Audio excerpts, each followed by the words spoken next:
En tant Oui, qu'organisateur, pourquoi vous oui. avez combiné trois sujets d'apparence différente, le sujet tibétain, le sujet ouïghour et aussi le sujet sur la Chine, sur les avocats militants des droits de l'homme? Pourquoi ces trois sujets ensemble dans une seule conférence? Très très simplement, ce qui passe aujourd'hui en Chine, il y a un lien direct avec le peuple tibétain et le peuple ouïghour. Le Tibet et le Turkestan oriental, ce sont deux régions sous le contrôle direct de la partie communiste de la Chine.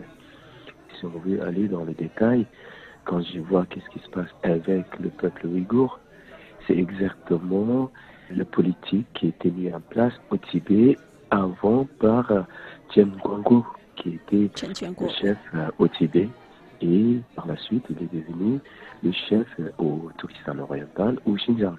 Donc, pour moi, je vois un lien très concret et très direct entre qu'est-ce qui se passe aujourd'hui avec les Ouïghours et qu'est-ce que les Tibétains sont subis avant ça. Donc, c'est pour ça que c'était assez normal pour nous, en tant qu'organisateurs, d'inviter quelqu'un qui connaisse bien la cause tibétaine, Madame Katia Defetri, et M. Brice Tagroloti, un journaliste qui connaît très bien le sujet des Ouïghours, et Marie Holzman, qui est aussi un sinologue et un expert sur le sujet de la Chine. Donc pour nous, c'était assez normal que cette conférence déroule ainsi. Le point de convergence, pour nous, c'est vraiment notre adversaire, c'est la partie communiste de la Chine. Alors aujourd'hui, c'est le 10 mars 2019. 60 ans avant, il s'est passé un soulèvement. Enfin bon, pour les Tibétains, c'est un soulèvement. Pour les autorités chinoises, c'est un émeute. Enfin, c'est une rébellion même. Et 60 ans après, en fait, que veut dire cette date d'anniversaire, le 10 mars? Eh bien, les deux termes sont exacts parce que c'était un soulèvement, mais c'était une rébellion contre la loi chinoise, hein, l'occupant.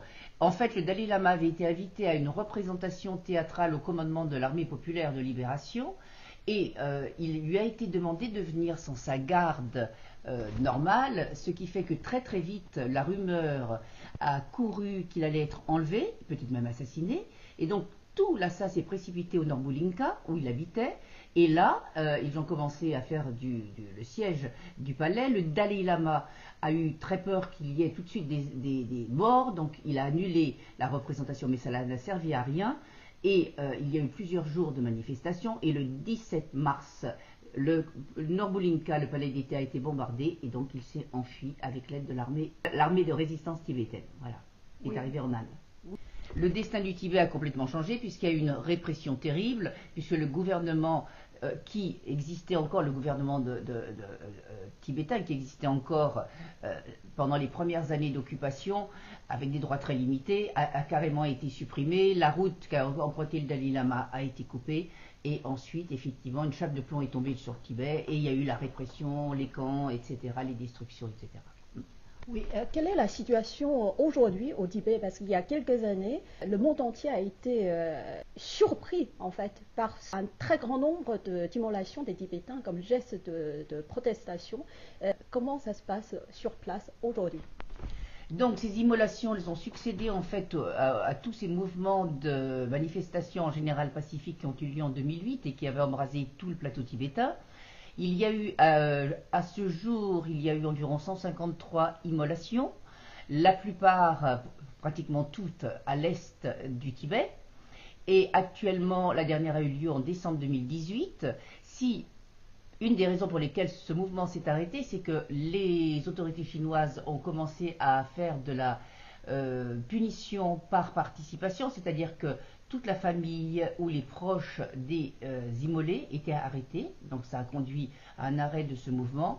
La situation n'est pas particulièrement bonne. Si la situation économique s'est améliorée, la situation au niveau des droits ne s'est pas améliorée, loin de là, et il y a des problèmes d'autant plus ces derniers temps où Lhasa et la région autonome du Tibet est fermée donc depuis le 30 janvier jusqu'au 1er avril.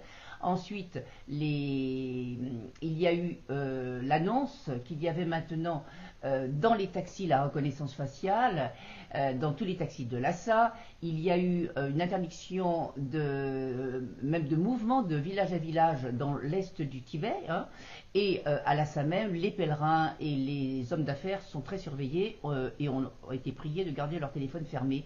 Donc il y a une surveillance exacerbée alors qu'elle est déjà tout à fait existante en temps normal. Alors très récemment, comme c'est la période de la session parlementaire annuelle, le maire de Lhasa a dit à la presse, en fait, Dalai Lama n'a rien fait pour son peuple et le peuple tibétain n'est pas si attaché à Dalai Lama. Quel est votre commentaire à ce sujet ? C'est le secrétaire du parti, moi aussi je croyais que c'était le maire, c'est le secrétaire du parti qui a dit cela.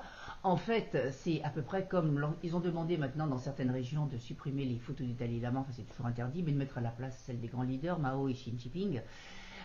Donc les Tibétains, dans l'état quand même de répression dans lequel ils vivent, ils ne vont pas s'afficher comme pro-Dalai Lama, mais il est sûr, il est certain que la grande majorité a un profond respect pour le Dalai Lama et ils font avec dans les conditions dans lesquelles ils vivent.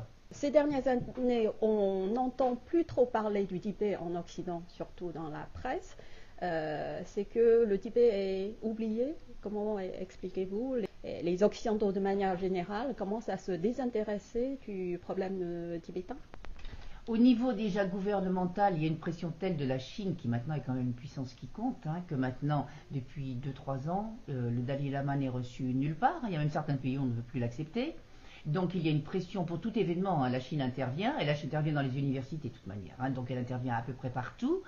Il y a effectivement aussi, c'est vrai, un intérêt qui n'existe plus, que l'on avait dans les années 80 et qui n'existe plus. Ce que l'on peut constater, c'est que lorsque le Dalai Lama se déplace dans un pays quel qu'il soit, il déplace des foules. Hein. Donc il y a un intérêt avec lui, mais parler du Tibet, il y a tous les événements aussi du monde hein, qui font que le Tibet est un pays parmi d'autres qui souffrent.